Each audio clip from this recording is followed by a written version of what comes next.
เป็นแนมเบิ่งมองนั่นมองนี่นิสัยบ่ดีมองแล้วทำตาโตอากาศมันร้อนน้องบ่ได้ตั้งใจให้โชว์พอตัวเริ่มโตมันอึดอัดรู้ไหมที่ใส่ขาสั้นก็ย้อนว่ามันคล่องตัวไอ้บ่ต้องกลัวสั้นกว่านี้ก็เคยใส่เปิดอกนิดนึงอย่าเฝ้าว่ากันหลายโทรร้อนจะตายคอยจะผิดทุกวันก็มันอึดอัดนี่ค่ะมันอึดอัดอีหลีบ่มีไผเข้าใจพอกันมือใดก็ว่าแต่น้องดูสั่นแนะนำให้น้องใส่จังสี่จังสันบ่ถามสาเหตุบ่สังเกตอาการมันอยู่ติดกันก็มองได้มองดีก็มันอึดอัดนี่ค่ะมันอึดอัดอีหลีเป็นแบบนี้ทุกวันมันคอยจิกดันให้เราอึดอัดแม้กระดุมที่กลัดมันเสื้อแทบกระเด็นก็อย่างที่ไอเห็นว่ามันอึดอัดสันใดก็อยากมีใครมารู้ใจสักคนนะจะร้อนจะฝนก็คงพอทนได้เบื่อความอึดอัดที่หนักอกหนักใจขอถามในไอสิซอยน้องได้บอกเบาอีหลีได้อายมันอึดอัดแท้นอ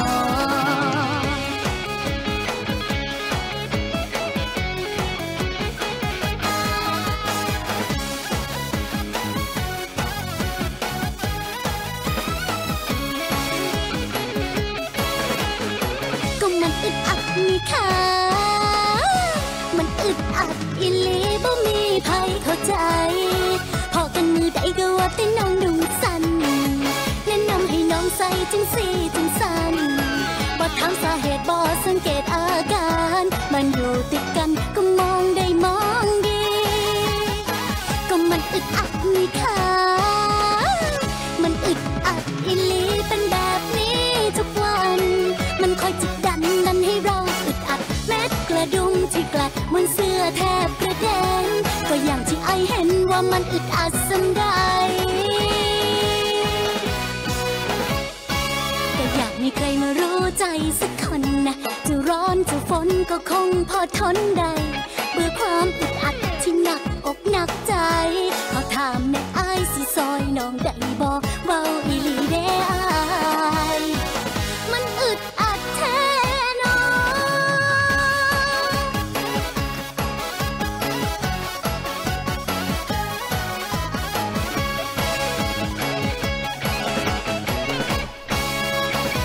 อึดอัดค่ะของน้องเก๋กรกฎนะที่พี่ฟ้าขอมาทาง Facebook Live ค่ะอึดอัดนี่คือ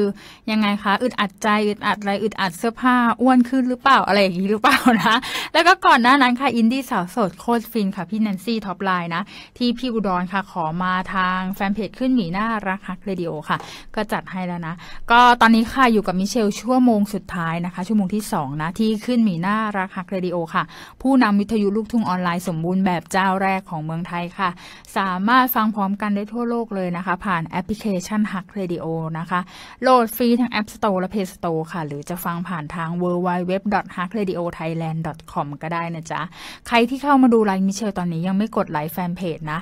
กดได้เลยนะจ๊ะกดไลค์แล้วกดติดดาวแฟนเพจขึ้นมีหน้ารัก Hug Radio นะคะใครยังไม่มีแอปพลิเคชัน Hug Radio ก็สามารถโหลดได้ค่ะเข้าไปที่ App Store หรือ Play Store นะแล้วก็พิมพ์เซิร์ชว่า Hug Radio ค่ะแล้วก็กดโหลดกดติดตั้งเลยนะจ๊ะก็จะมีแอปพลิเคชันให้เราฟังเพลงได้ตลอด24ชั่วโมงจ้านะอย่าลืมกันนะคะฝากด้วยนะคะแล้วใครที่เข้ามาในไลฟ์แล้วอย่าลืมกดไลค์กดแชร์ให้มิเชลด้วยนะคะคนละ1คนละ2คนละ3ก็แล้วแต่ใจเลยค่ะนะก็ต้องขอบคุณด้วยนะจ๊ะอย่างแรกค่ะลืมได้เลยก็ต้องขอบคุณผู้สนับสนุนใจดีของเราค่ะลีโอรวมกันมันกว่าค่ะสเวนเซ่นที่สุดของคนรักซันเดย์ค่ะผลิตภัณฑ์อาหาร CP ทุกคำมีความหมายค่ะเดี๋ยวขอทักทายทาง Facebook Live หน่อยนะสวัสดีพี่ติ๊กค่ะสวัสดีพี่ฟ้านะสวัสดีพี่แอะนะคะสวัสดี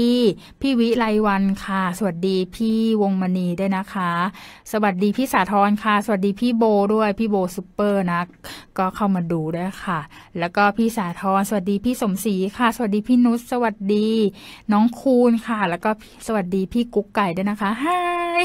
พี่กุ๊กไก่ไฮค่ะแล้วก็สวัสดีพี่ลื่นค่ะส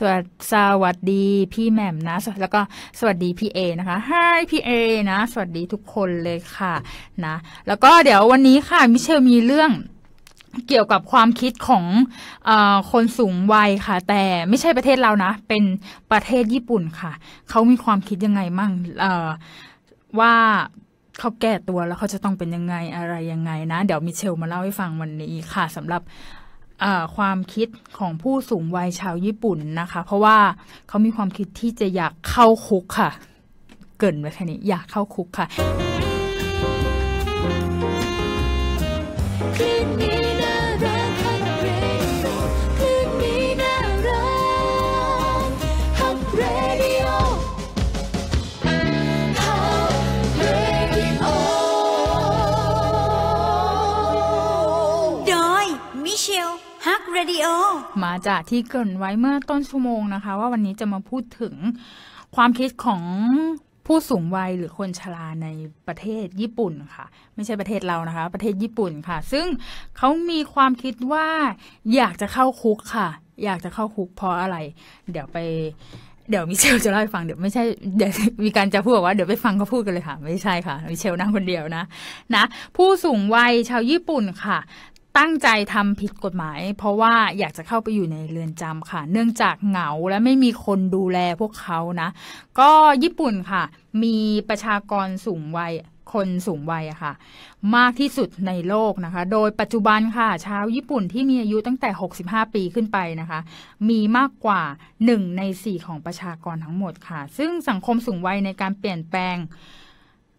ระบบการเงินอุตสาหกรรมค้าปลีกของญี่ปุ่นไปแล้วนะคะแต่ช่วงหลายๆปีที่ผ่านมาค่ะ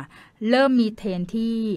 หลายฝ่ายไม่ได้คาดคิดจากสังคมผู้สูงวัยนั่นก็คือปัญหาการก่ออาชญากรรมนั่นเองนะคะซึ่งผู้สูงวัยเนี่ยเขาก่ออาชญากรรมเยอะมากเลยนะในประเทศญี่ปุ่นนะคะซึ่ง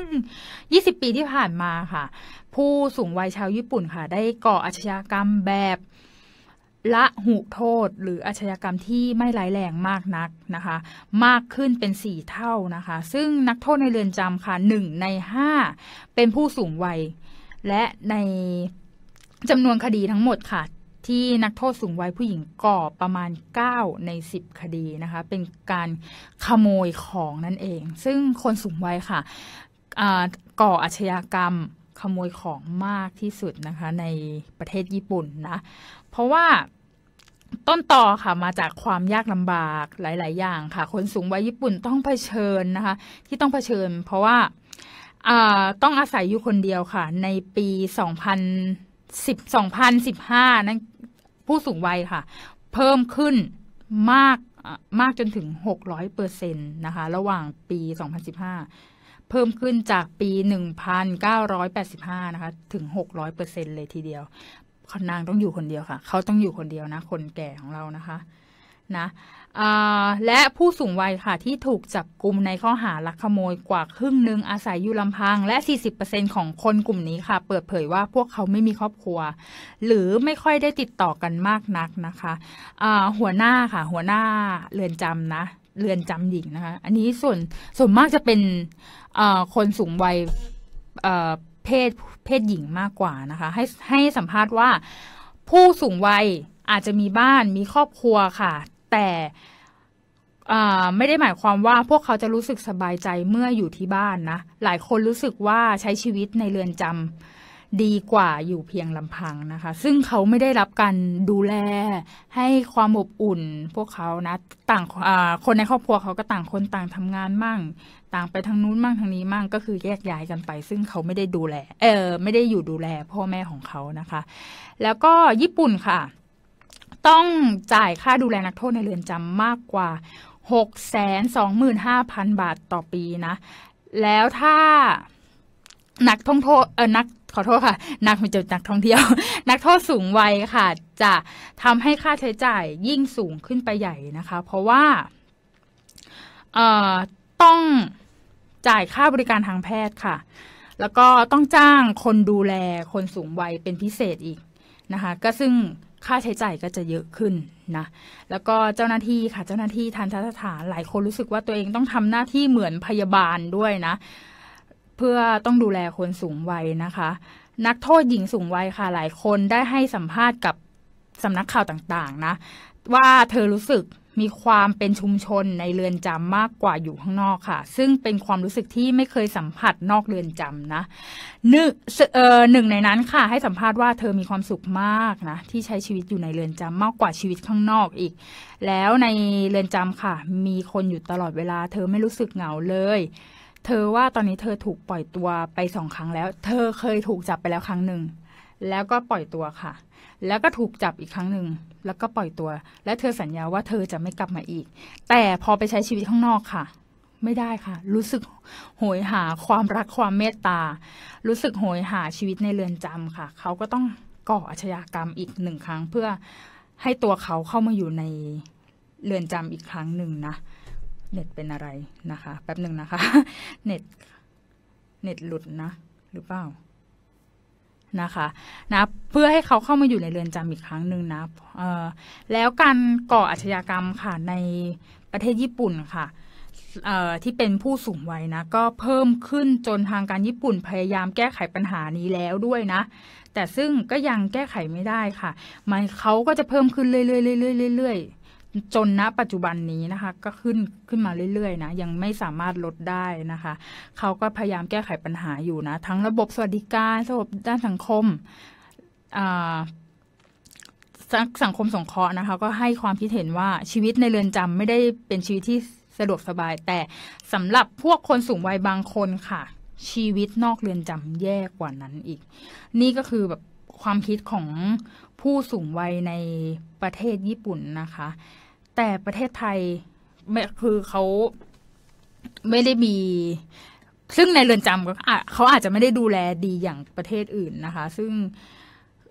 ส่วนมากเราไม่ใช่เราคนเขาเรียกอะไรลูกหลานที่แบบไม่พร้อมที่ดูแลพ่อแม่เขาก็ไปหย่อนไว้ตรงสถานนู่นนี่มั่งบ้านบางแคมั่งอะไรอย่างนี้ก็เห็นหลากหลายไปนะคะแต่ว่าซึ่งคนเขาเรียกอะไรพอคนอายุมากขึ้นก็ตีกลับเหมือนกลับไปเป็นเด็กอีกครั้งหนึ่งค่ะก็ต้องการความดูแลความเอาใจใส่เหมือนเด็กเหมือนตอนเราเลี้ยงลูกเลยค่ะซึ่งทำไมพ่อแม่คนเดียวถึงจะเลี้ยงไม่ได้ถูกไหมคะเนาะก็แบบเขาก็ต้องการความรักความห่วงใยเหมือนกันนะคะก็ดูแลเขาดีๆนะคะพ่อแม่นะอยากให้เขาคิดอย่างนี้ค่ะอย่างญี่ปุ่นนี้อย่าเลยนะคะเพราะเหมือนกับว่าญี่ปุ่นก็ต่างคนต่างพากันไปทำงานเนาะก็แยกย้ายกันไปนะคะก็ฝากไว้ด้วยนะดูแลพ่อแม่กันดีๆนะจ๊ะพี่วงมณีบอกว่าอย่าลืมเพลงพี่นะคนสวยได้ค่ะเดี๋ยวจัดให้นะคะพี่หมูบอกใส่แว่นทำไมสายตาสั้นไงคะก็ต้องใส่ค่ะแล้วก็เมื่อกี้เน็ตมันหลุดไปเดี๋ยวมิเชลขอเปิดทักทายย้อนหลังนะคะเดี๋ยวขออนุญาตเปิดเพลงให้พี่เมื่อกี้ฟังก่อนนะคะชื่อเฟซน่าจะปล่อยอะไรสักอย่างเนี่ยแหละค่ะนะมิเชลฟังจำไม่ได้เพราะว่า Facebook เด้งเฉยเลยนะคะเพลงของพี่ตีชัยนรงค์ค่ะเพลงไผ่นะจ๊ะ